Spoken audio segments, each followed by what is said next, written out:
संख्या पद्धति में भाजकता के नियम के बाद 11 नंबर आर्टिकल आ रहा है हमारा संख्याओं के गुणधर्म, प्रॉपर्टीज ऑफ नंबर्स। कुछ बेसिक प्रॉपर्टीज हैं जिनकी चर्चा आज अपन लोगों ने करनी है। हमारे पास चर्चा करने योग्य 4 गुणधर्म होंगे, 4 प्रॉपर्टीज होंगी, जिसमें से पहली प्रॉपर्टी है क्रम विनिमयता, जिसे कहते हैं कॉम्यूटेटिव प्रॉपर्टी। यह क्रम विनिमयता प्रॉपर्टी क्या है?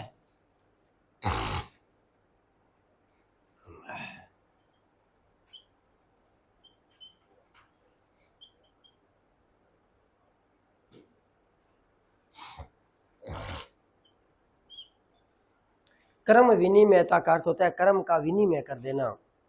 अर्थात यदि हम क्रम बदल दें, पहले वाले को तीसरे स्थान पर ले जाएं, तीसरे वाले को कहीं और ले जाएं, उसको कहीं और ले जाएं, यानी कि ऑर्डर चेंज कर दें, तो संक्रिया के उपरांत, संक्रिया का तात्पर्य हमारा प्लस माइनस गुणा और भाग से रहेगा। तो संक्रिया के उपरांत किसी भी प्रकार का परिवर्तन नहीं हो, अर्थात वही आंसर प्राप्त हो, सेम आंसर आए, किसी भी तरह का अलग से आंसर ना आए। जैसे पहले आंसर 15 आ रहा था तो क्रम बदलने के बाद भी 15 आए, अगर और क्रम बदल दें तो भी 15 ही आए, तो हम कहेंगे कि यहाँ पे इस संक्रिया के लिए क्रम विनिमयता नियम का पालन होता है। अर्थात अमुक संख्या के लिए, अमुक प्रकार की संख्या के लिए, अमुक प्रकार की संक्रिया के लिए क्रम विनिमय होती है। यहाँ हमें 4 प्रकार की संक्रियाओं पर विचार करना है: जोड़, घटाव, गुणा और भाग। प्रत्येक सवाल के लिए हमें जोड़ पर चेक करना होगा, गुणा पर चेक करना होगा, घटाव पर चेक करना होगा, भाग पर चेक करना होगा। और प्रत्येक संक्रिया में हमें 4 प्रकार की संख्याओं पर विचार करना है: प्राकृत संख्या पर, पूर्ण संख्या पर, पूर्णांकों पर और परिमेय पर, कि कहाँ कहाँ क्रम विनिमय नियम का पालन होता है और कहाँ कहाँ क्रम विनिमय नियम का पालन नहीं होता है। तो क्रम विनिमयता का मूल जो अर्थ रहेगा वो हमारे पास रहेगा जैसे ए स्टार बी स्टार सी। यह कोई संक्रिया है जहाँ पे स्टार है, या तो प्लस होगा या माइनस होगा या गुना होगा या भाग होगा। इसके पश्चात अगर हम इनका क्रम बदल दें, जैसे कि सी को पहले रख दें, ए को कहीं बीच में रख दें और बी को लास्ट में रख दें, तो क्रम विनिमय अगर होगा तो ये दोनों क्रम चेंज करने के बाद में परिणाम अलग अलग नहीं आएंगे, अर्थात परिणाम हमेशा समान आएंगे। हम लोग बात कर रहे थे क्रम विनिमयता की, और क्रम विनिमयता में हमने रूल को पढ़ा, मूल रूल पढ़ा। अब हम लोग सबसे पहली संक्रिया की बात कर रहे हैं। हम बात कर रहे हैं योग संक्रिया की।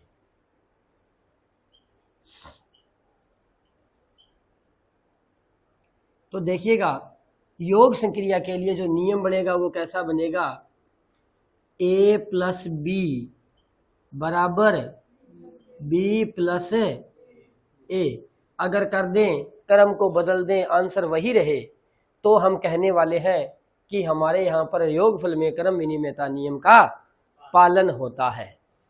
यह हमारा इस योग संक्रिया का रूल रहेगा।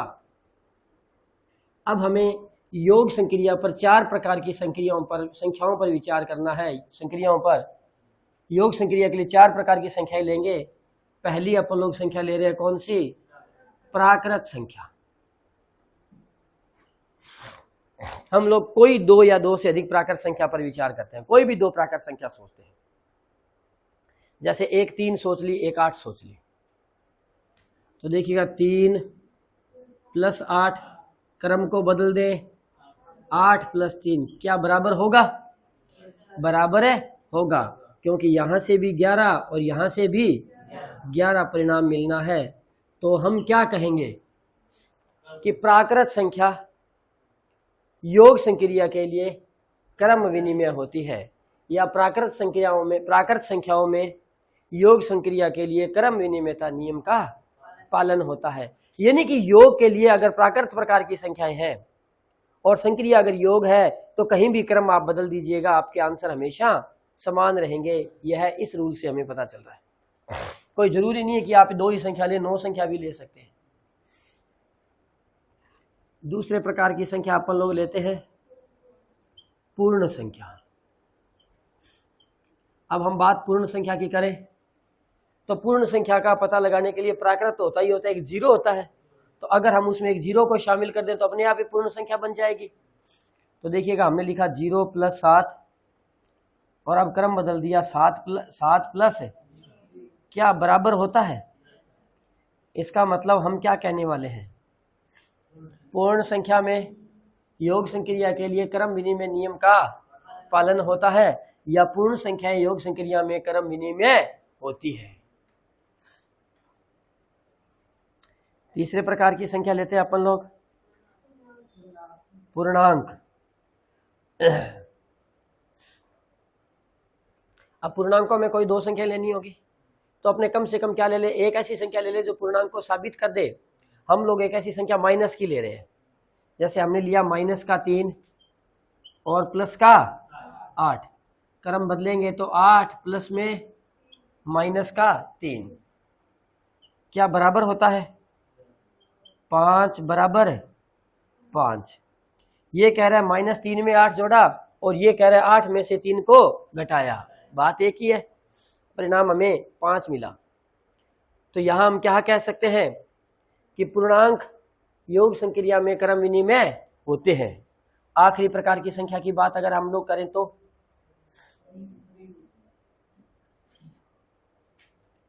परिमेय संख्या। 1/2 प्लस क्रम बदल दें तो क्रम उल्टा हो जाएगा। क्या इसका लघुत्तम आया 6, इसका लघुत्तम आया 6, 3 + 2, 2 + 3, यानी कि इससे हमें मिल जाएगा 5/6 और यहाँ से हमें मिलने वाला है 5/6। तो हम क्या कहेंगे, ये बराबर होते हैं। अर्थात परिमेय संख्या योग संक्रिया के लिए क्रम विनिमय होती है, हमें किसी तरह का कोई संशय नहीं है। अब हम ले रहे हैं यहाँ पर दूसरे प्रकार की संक्रिया, इसे हम यहाँ लिख रहे हैं a + b बराबर b + a।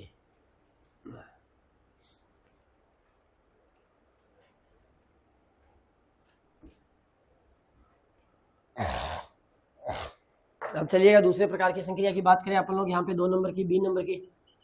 यहाँ हम लोग b नंबर पर कौन सी संक्रिया लेने वाले हैं, गुणन संक्रिया की बात करने वाले हैं। पहले अब देखिए गुणन संक्रिया में क्या होने वाला है, a गुणा b बराबर है b गुणा है। कोई जरूरी नहीं कि आप 2 ही संख्या लें, आप 3 संख्या भी ले सकते हैं। जैसे 2 गुणा 3 गुणा, पहले अपन लोग एक नाम ले लें इसका, प्राकृत संख्या। कोई भी 3 प्राकृत संख्या लेते हैं इस बार अपन लोग। 2 गुणा 3 गुणा 5 गुणा 2 गुणा 5 × 15, 15 × 2 = 30, 5 × 2 = 10, 10 × 30। यानी कि हम क्या कहने वाले हैं, समान परिणाम मिल गया। अर्थात प्राकृत संख्या गुणन संक्रिया में क्रम विनिमय होती है। नेक्स्ट पूर्ण संख्या की बात करें अपन लोग तो शायद आपके दिमाग में कुछ आ रहा होगा, क्योंकि उसमें से एक क्या लेना होगा, 0 लेना होगा। तो परिणाम हमेशा क्या आने वाला है, 0 ही आने वाला है। चाहे 0 को किसी संख्या से गुना करें, चाहे किसी संख्या को 0 से गुना करें, परिणाम तो 0 ही आएगा। इसका मतलब ये दोनों बराबर होंगे। तो हम क्या कहने वाले हैं, पूर्ण संख्याएं भी गुणन संक्रिया में क्रम विनिमयता का पालन करती है। अब अपन लोग क्या लेने वाले हैं, कोई पूर्णांक लेने वाले हैं। अब देखिएगा पूर्णांक अपन लोगों ने लिया, एक तो लिया -4, गुणन संक्रिया लगा के एक ले लिया 7, क्रम बदले 7, गुणन का निशान माइनस का, हमें यहाँ में कितना मिल रहा है, यहाँ क्या -28 से कम मिलेगा, नहीं मिलेगा, अर्थात दोनों मान बराबर प्राप्त हुए। तो यहाँ हम क्या कहने वाले हैं कि पूर्णांक गुणन संक्रिया में क्रम विनिमेयता का पालन करते हैं। परिमेय संख्या की बात करें, हमारे पास अब आगे कौन सी संख्या, परिमेय संख्या। तो हमें कम से कम 2 या 2 से अधिक परिमेय संख्या लेनी होंगी। हम यहाँ पर 3 परिमेय संख्याओं के उदाहरण ले लेते हैं। जैसे हमने लिया 1/2, एक ले लिया 3/2 और एक ले लिया 5/4।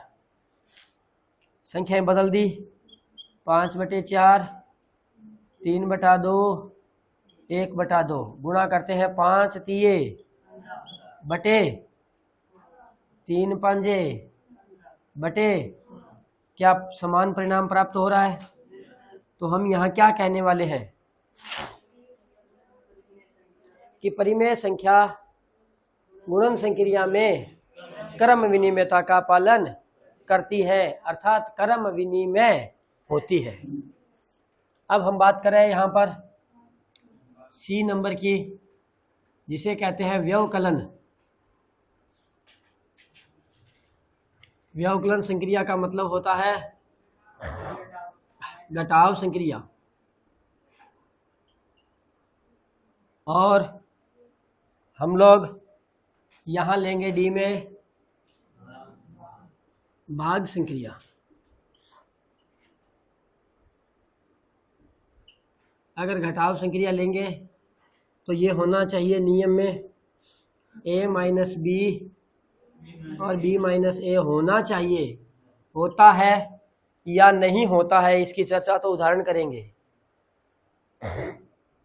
a भाग b बराबर होना चाहिए b भाग a। अब देखते हैं इसका भाग खुलता है या नहीं खुलता है। ये दो हमारे पास एग्जाम्पल्स हैं। जिस तरह से अपन लोगों ने ये किया उसी प्रकार अपन लोग ये भी करने वाले हैं। सबसे पहले हम लोग व्यवकलन संक्रिया के लिए करेंगे, और कौन सी संख्या के लिए, प्राकृत, उसके बाद पूर्ण, उसके बाद पूर्णांक, और एट द लास्ट यही कार्य हम लोगों ने किसके लिए करना है, भाग संक्रिया के लिए करना है। चलते हैं, व्यवकलन संक्रिया की बात कर रहे थे। अपन लोगों ने क्या क्या देखा अभी उसको चेक करते हैं। देखिएगा, सबसे पहले हम लोगों ने ली कौन सी संख्या, प्राकृत संख्या। हमने प्राकृत संख्या में लिया, एक लिया 5, एक लिया 2, घटा दिया, लेकिन एक लिया 2 और एक लिया 5, घटा दिया। यहाँ हमें मिलने वाला है 3 और यहाँ मिलने वाला है -3, जो कि आपस में बराबर नहीं है। अतः हम कहने वाले हैं प्राकृत संख्या में व्यवकलन संक्रिया के लिए क्रम विनिमेयता नियम का पालन नहीं होता, यानी कि प्राकृत संख्या घटाव के अंदर क्रम विनिमय नहीं होती है। अगर घटाव के अंदर क्रम बदलेंगे तो हमारा आंसर सेम नहीं आएगा। दूसरी संख्या की बात करें, पूर्ण संख्या। संभावनाएं तो 0% है। 7 - 0 और 0 - 7, ये बचेगा 7 और ये होगा -7, किसी भी सूरत में बराबर है। अतः क्रम विनिमेयता का भी पालन नहीं हो रहा। फिर लेते हैं अपन लोग क्या, पूर्णांक। एक ले लिया अपन ने पूर्णांक 7 और दूसरा ले लिया -4। एक ले लिया -4 और दूसरा ले लिया हमने 7। -7 नहीं लिया, 7 लिया था, लेकिन माइनस तो अपन ने क्या लगाया, यहाँ पे संक्रिया लगाई। तो देखो ये माइनस और माइनस है, तो ये बना 7 और 4, लेकिन बनेगा तो ये भी 11, लेकिन ये 11 किसका बनने वाला है, जो कि बराबर है नहीं है। अतः हम कहेंगे पूर्णांकों में भी क्रम विनिमय नियम का पालन नहीं होता है। लास्ट में हम लोग बात करें 4 नंबर की।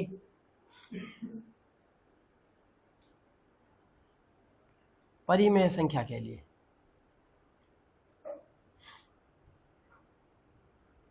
कोई दो परिमेय संख्या ले लेते हैं। हमने लिया जैसे 1/2 और 1/3, बिल्कुल सिंपल सा एग्जाम्पल।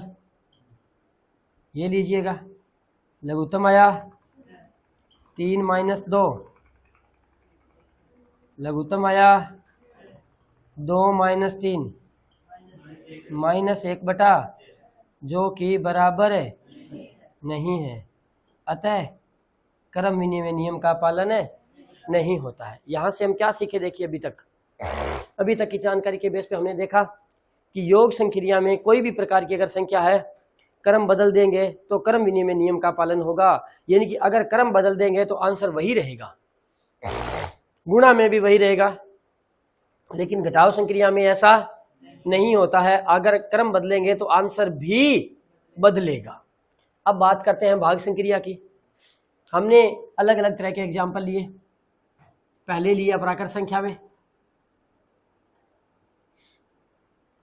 देखिएगा, हम लोग प्राकृत संख्या में एक एग्जाम्पल ले रहे हैं 20/5, और अगर पलटें तो 5 भाग, यहां से मिलने वाला है 4 और यहां से मिलने वाला है 0.2, क्योंकि 5 में 20 का भाग जाता नहीं। सॉरी, 0.2 कहां से मिलेगा? ज्यादा चलना पड़ेगा, अपने को पॉइंट लगाया 50, 20 दूनी 40, बच गए 10, पॉइंट लगा 100, 20 पंजा 100। यानी कि हमें 0.2 नहीं मिलेगा बल्कि 0.25 मिलेगा, जो कि आपस में बराबर नहीं होता है। इसी तरह से हम लोग पूर्ण संख्या की बात करें, 20/0 या 0/20, दो अलग अलग प्रकार की संख्या ले ली, क्रम बदल दिया अपन ने। 0 इसलिए लिया ताकि वो पूर्ण संख्या को साबित कर दे। तो देखिएगा, 20 में 0 का भाग दे, यानी कि किसी संख्या में 0 का भाग देते हैं। अगर किसी संख्या में 0 का भाग देते हैं तो हमें परिणाम के रूप में अनंत प्राप्त होता है, इनफाइनाइट, ऐसा वैल्यू जिसकी उपेक्षा की जा सकती है, जिसका मान कोई नगण्य, जिसका मान जो नगण्य है, उपेक्षणीय है, इसका उपेक्षा की जा सकती है। और अगर 0 को किसी संख्या से भाग दे तो उसका मान सदैव 0 आता है, जो कि आपस में बराबर नहीं है। अतः यहां भी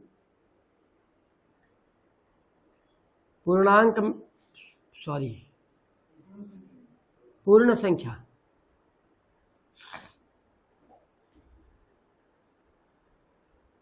में क्रम विनिमय नियम का पालन नहीं होता।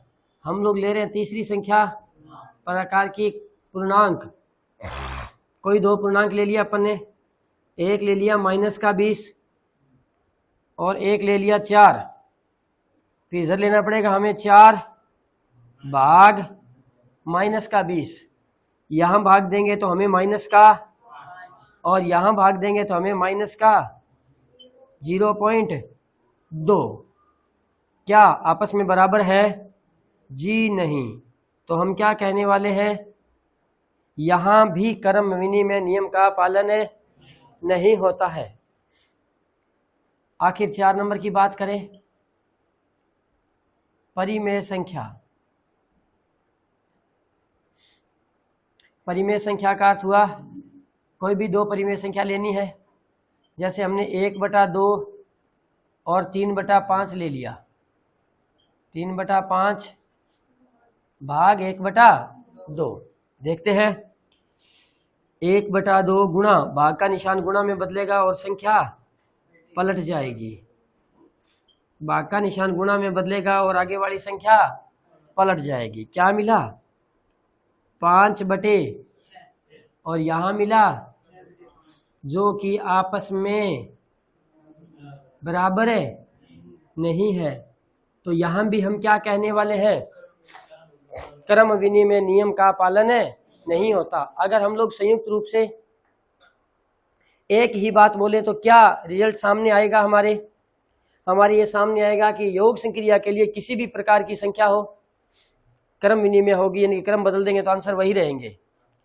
व्यवकलन संक्रिया अर्थात घटाव के लिए किसी भी प्रकार की संख्या हो वही रहेंगे, सॉरी गुणा के लिए किसी भी प्रकार की संख्या हो वही रहेंगे। लेकिन घटाव यानी कि व्यवकलन में और भाग में हमेशा किसी भी प्रकार की चाहे संख्या ले लें, आंसर सेम नहीं आएंगे, अर्थात आंसर बदल जाएंगे। यानी कि हम कहेंगे कि यहाँ पर क्रम विनिमय नियम का पालन नहीं होता है। अब हम चलते हैं इसके दूसरे नियम की ओर। यह था हमारा एक क्रम विनिमय नियम।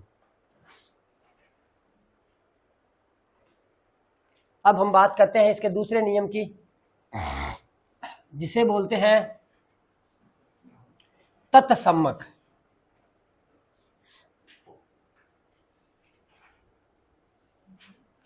देखिएगा, हम बात करें तत्सम्मक की। तत्सम्मक शब्द बना है हिंदी के तत्सम से। हिंदी में शब्दों के जो है वो 4 प्रकार होते हैं। एक होता है तत्सम, एक होता है तद्भव, एक देशज और एक विदेशी। ऐसा हमने हिंदी में पढ़ा है। तो हमने तत्सम में क्या पढ़ा? क्या आपके दिमाग में कुछ आ रहा है कि हमने तत्सम में क्या पढ़ा था? हाँ जी, संस्कृत के मूल शब्द, उसका अर्थ क्या होता है? सब तत्सम का मतलब क्या हुआ, ताकि उसे संस्कृत के मूल शब्द से जोड़ा गया।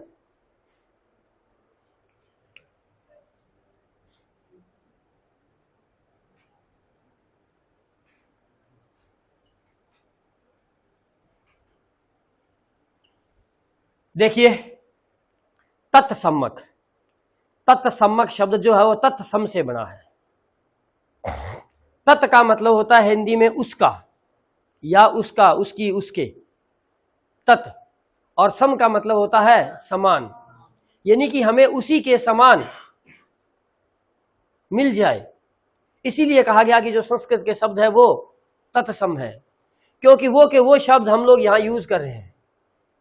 इसीलिए हमने उन्हें उसी के समान शब्द ले लिए कि हमें उसका कोई अलग अर्थ नहीं लेना, वो के वो शब्द ज्यों के त्यों आ रहे हैं। तो यहां भी वही अर्थ रहेगा कि जो हमारा प्रश्न है वो का वही संक्रिया के उपरांत उत्तर आ जाए, यों का त्यों ही आ जाए। यानी कि तत्सम उत्तर भी हमें उसी के समान ही प्राप्त हो, उससे कहीं भी भिन्न प्राप्त ना हो। अगर हम 5 ले तो परिणाम में 5 ही आना चाहिए, ना 4.9 आना चाहिए, ना 5.1 आना चाहिए।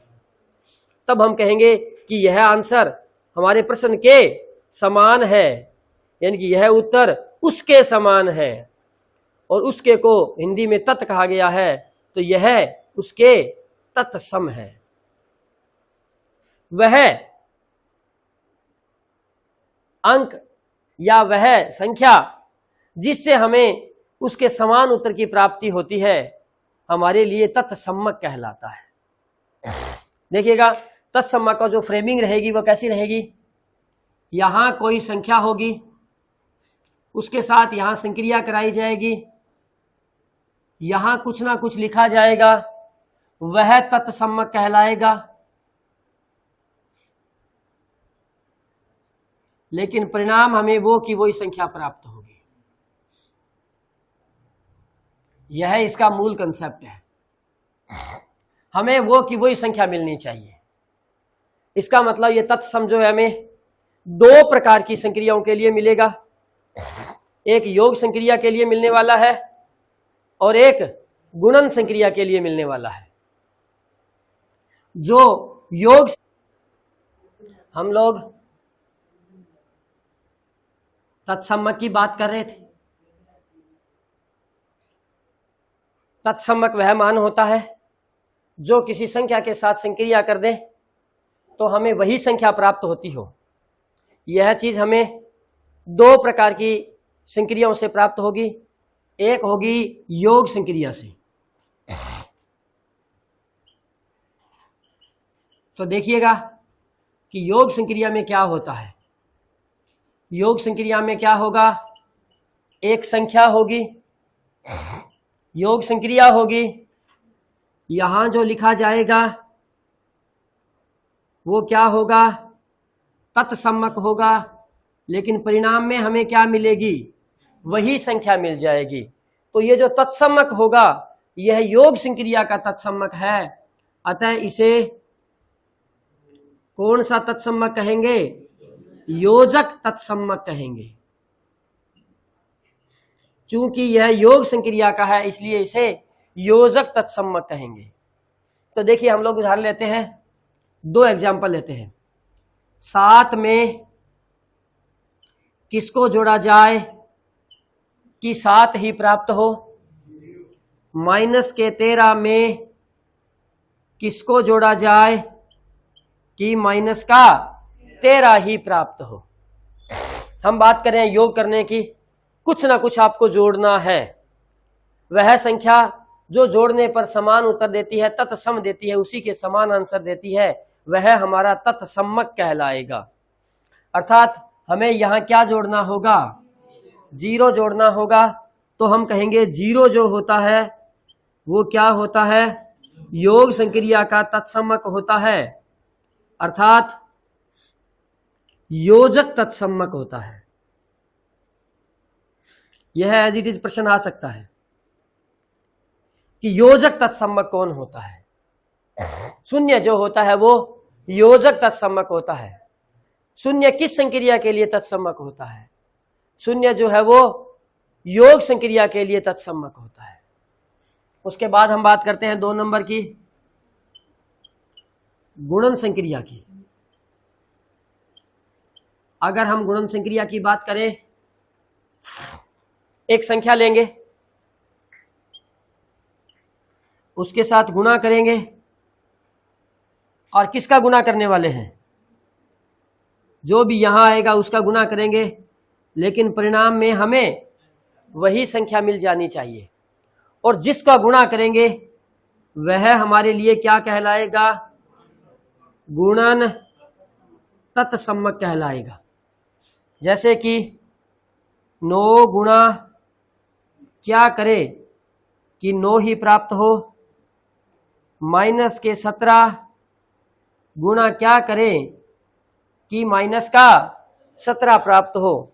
जो संख्या मिलेगी वह हमें क्या मिलेगी, गुणन तत्सम्मक मिलेगी। अब हम देख रहे हैं कि वह संख्या होती क्या है। गौर फरमाएं कि आप 9 को किस संख्या से गुणा करें कि 9 ही मिले।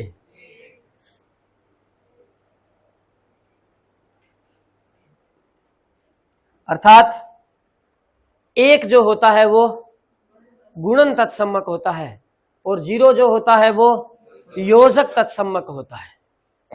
योग संक्रिया का तत्सम्मक योजक तत्सम्मक कौन सा होता है, शून्य होता है। गुणन संक्रिया का तत्सम्मक गुणन तत्सम्मक, और होता क्या है, गुणन 1 होता है, जिसे गुणन तत्सम्मक कहते हैं। अब बात कर रहे हैं अपन लोग, यहां 2 इस प्रकार की संक्रियाओं की चर्चा करेंगे, गुणन और योग के लिए। फिर बात करें अपन लोग तीसरे प्रकार के गुणधर्म की, जो होता है प्रतिलोम।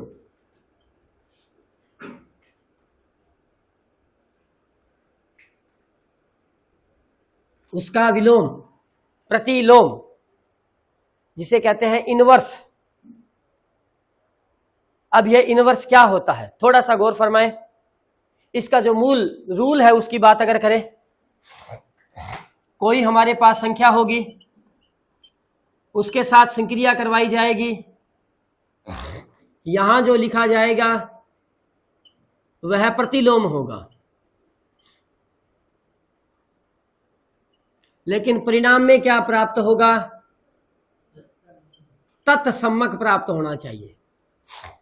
यह इसकी कंडीशन है कि एक संख्या के साथ किसका जोड़ या गुणा करें कि परिणाम में हमें तत्सम्मक प्राप्त हो जाए। जिस संक्रिया से या जिसके कारण हमें तत्समक प्राप्त होगा वह इस ब्रैकेट में आएगा, और जो इस ब्रैकेट में आएगा वो हमारा प्रतिलोम कहलाएगा। तो यहां भी वही दो बातें होंगी। पहली कौन सी संक्रिया के लिए? योग संक्रिया के लिए। गौर फरमाइएगा। तो योग संक्रिया के लिए फॉर्मूला क्या बनेगा? संख्या प्लस कौन सा प्रतिलोम? जिसे कहेंगे योजक प्रतिलोम, और बराबर तत्समक नहीं कहेंगे। जब संक्रिया योग की है तो योग का तत्समक क्या होता है? 0 होता है।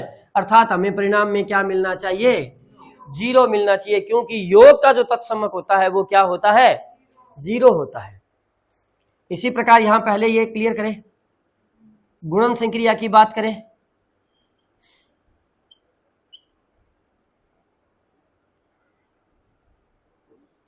हमने एक संख्या ली, उसके साथ गुणा किया, और जो लिखा जाएगा वो यहां आएगा, जिसे कहेंगे हम लोग गुणन प्रतिलोम कहेंगे।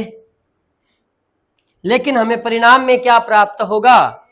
गुणन तत्समक प्राप्त होगा। और गुणन तत्समक क्या होता है? यानी कि 1 आना चाहिए।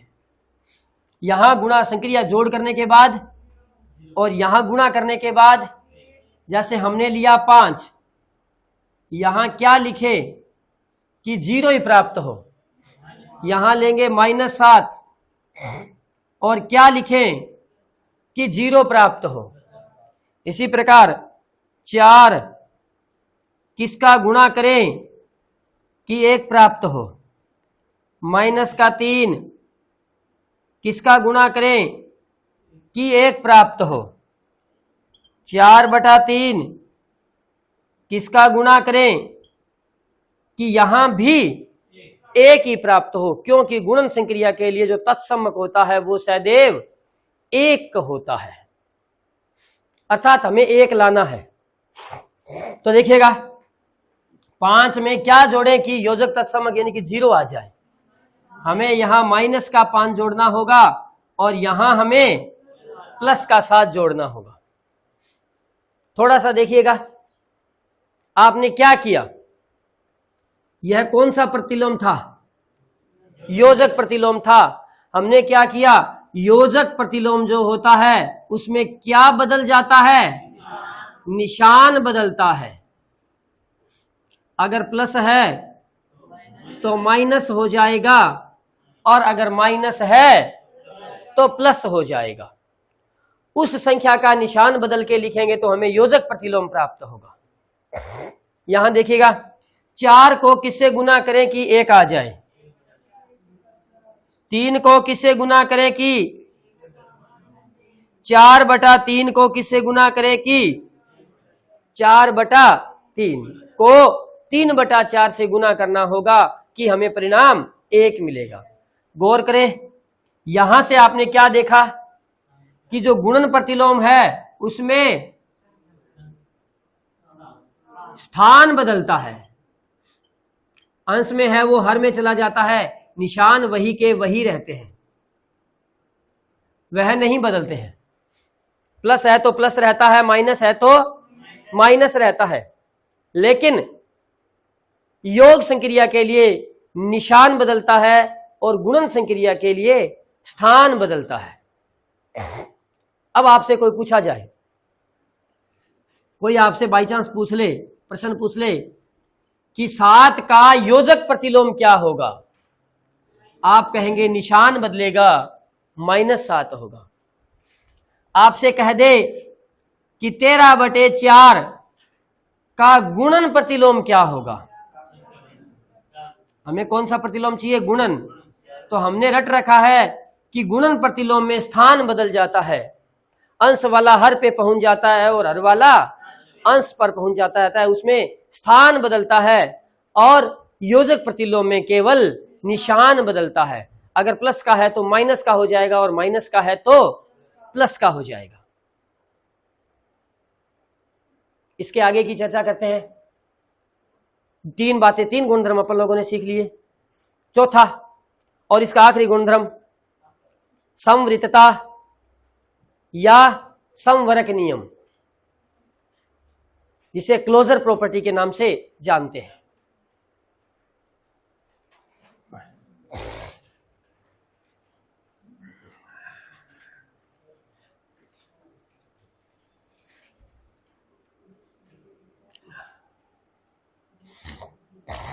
जिस प्रकार से हमने क्रम विनिमेयता के अंदर चार प्रकार की संख्याएं और उनके लिए चार प्रकार की संक्रियाएं करके और अपन लोगों ने चेक किया था कि कहां क्रम विनिमय नियम का पालन होता है और कहां क्रम विनिमय नियम का पालन नहीं होता है, उसी प्रकार हम लोग यहां भी चार प्रकार की संख्याएं लेंगे और चार ही प्रकार की संक्रियाएं लेंगे। अर्थात अगर एक एक उदाहरण भी कम से कम लेते हैं तो हमें 16 उदाहरण करके समझना होगा कि कहां समवरक नियम का पालन होता है और कहां समवरक नियम का पालन नहीं होता। देखिए हमारा चौथा गुणधर्म जिसे कहते हैं समवृतता या समवरक नियम, क्लोजर प्रॉपर्टी। यह समवृतता या समवरक नियम क्या है, थोड़ा सा समझे।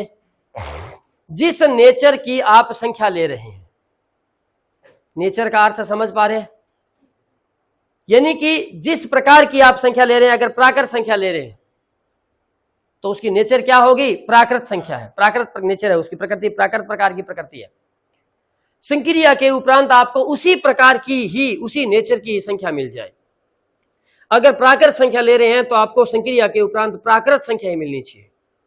अगर आप पूर्ण संख्या ले रहे हैं तो संक्रिया के उपरांत आपको पूर्ण ही मिलनी चाहिए। परिमेय ले रहे हैं तो संक्रिया के उपरांत परिमेय ही मिलनी चाहिए। मिले जो मर्जी छूट है, लेकिन मिलनी कैसी चाहिए, परिमेय ही मिलनी चाहिए। तब हम कहेंगे वहां पे समवरक नियम का पालन होता है। और अगर ऐसा नहीं हो, ले आप प्राकृत रहे हैं मिल पूर्णांक रही है, ले आप प्राकृत रहे हैं मिल परिमेय रही है, इसका मतलब वहां पर जो है वो समवरक नियम का पालन नहीं होता है। हम लोग सबसे पहले योग संक्रिया की बात करते हैं।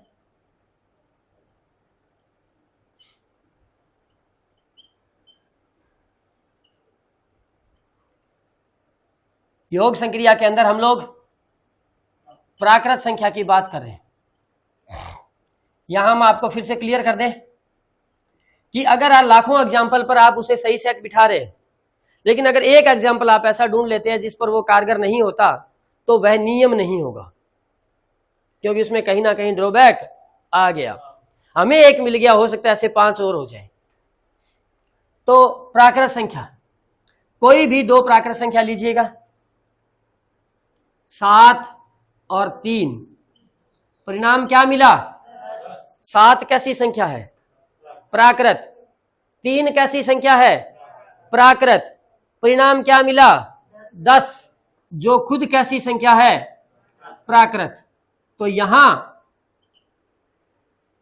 चूंकि हमने प्राकृत प्रकार की संख्या ली और परिणाम में भी प्राकृत ही मिला, तो हम कहेंगे यहां समवरक नियम का पालन होता है। दूसरा लेते हैं अपन लोग पूर्ण संख्या। 3 गुणा 0 बराबर है, 3 प्लस 0 बराबर है 3। 3 कैसी संख्या है, यहां प्राकृत तो है लेकिन हमें पूर्ण चाहिए। क्या पूर्ण है क्या, जी हां, 3 एक पूर्ण संख्या भी है, तो यहां भी लागू होता है। तीसरे प्रकार की संख्या लेते हैं अपन लोग पूर्णांक। माइनस का 4 प्लस का बराबर 3 कैसा है, पूर्णांक है। इसका मतलब यहां भी समवरक नियम का पालन हो रहा है। हम लोग चौथे प्रकार की संख्या ले रहे हैं परिमेय। कोई दो परिमेय संख्या लेते हैं,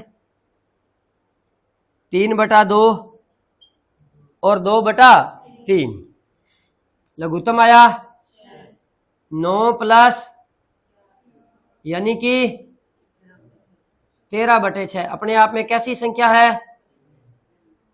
परिमेय संख्या है। तो यहां हम क्या कहेंगे? हम परिमेय ही लेके चले थे, हल किया तो हमें क्या मिला? परिमेय मिला। मिला क्या वो मायने नहीं रखता, लेकिन मिला कैसी प्रकार की, किस प्रकृति की संख्या मिली? परिमेय संख्या मिली। इसका मतलब हम कहेंगे यहां पे संवरक नियम का पालन होता है। 2 नंबर संक्रिया की बात करें, गुणन संक्रिया की बात करते हैं 2 नंबर पर। नंबर 1 प्राकृत संख्या, नंबर 2 पूर्ण संख्या, नंबर 3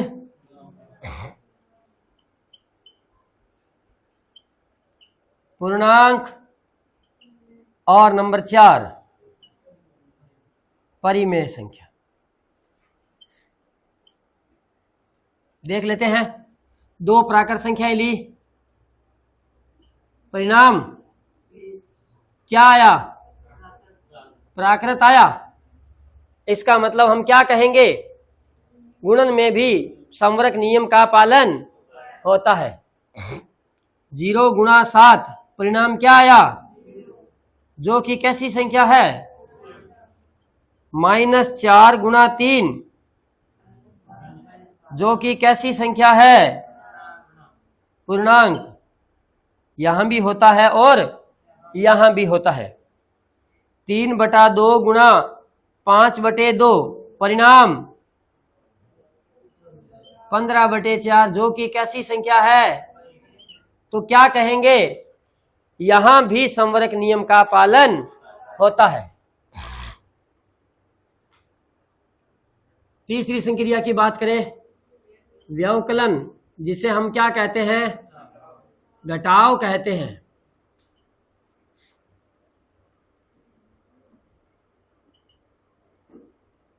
और चौथे प्रकार की हमारी संक्रिया कौन सी होगी? भाग संक्रिया होगी।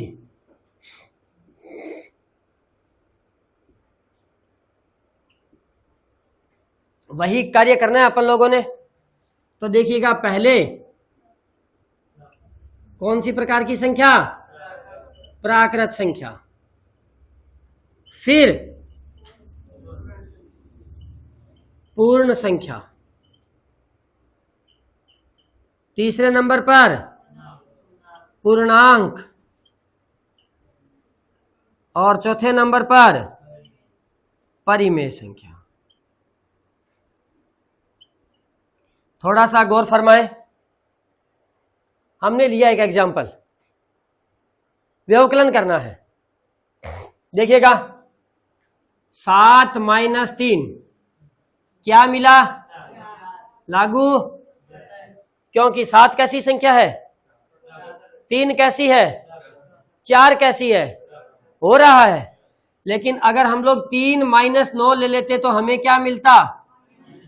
क्या होता? नहीं होता। अगर हम एक ऐसा उदाहरण ढूंढने में कामयाब हो जाते हैं जहां नहीं होता है, तो फिर हम कहेंगे वो नियम नहीं है।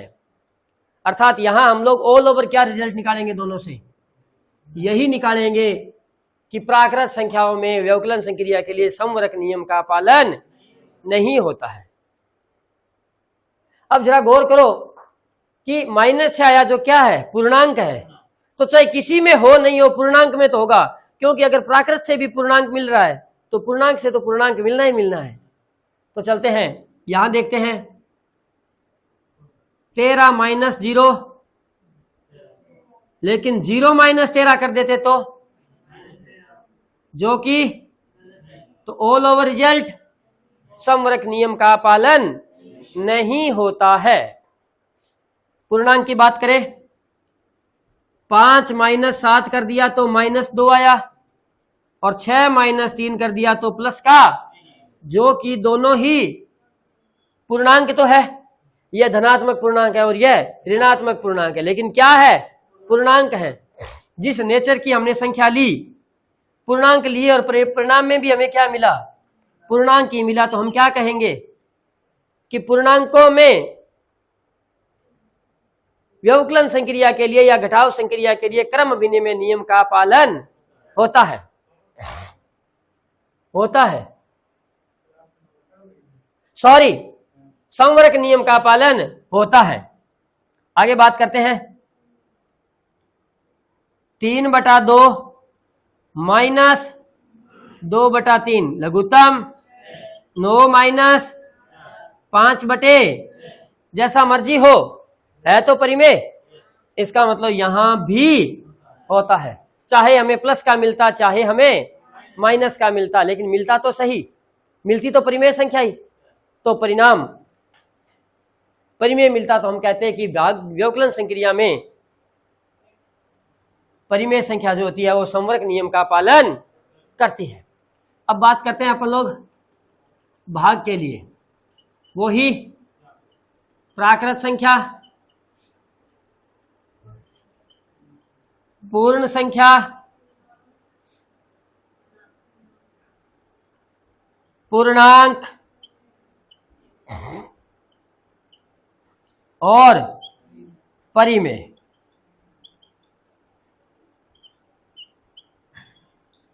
गौर फरमाए, एक उदाहरण लिया अपन ने भाग संक्रिया के लिए, 20/4, तो परिणाम आया क्या है। चलिए एक सवाल लिया हमने 5/20, परिणाम आया 0.25। हमारी संख्या कैसी थी, प्राकृत। परिणाम क्या है, दशमलव।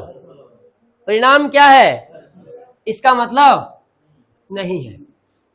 7/3 लिखते तो क्या मिलता, क्या मिला, परिमेय मिला। संख्या प्राकृत है लेकिन परिणाम परिमेय है। ऑल ओवर रिजल्ट क्या निकलेगा, 14/0 अनंत या 13/5। क्या कहेंगे,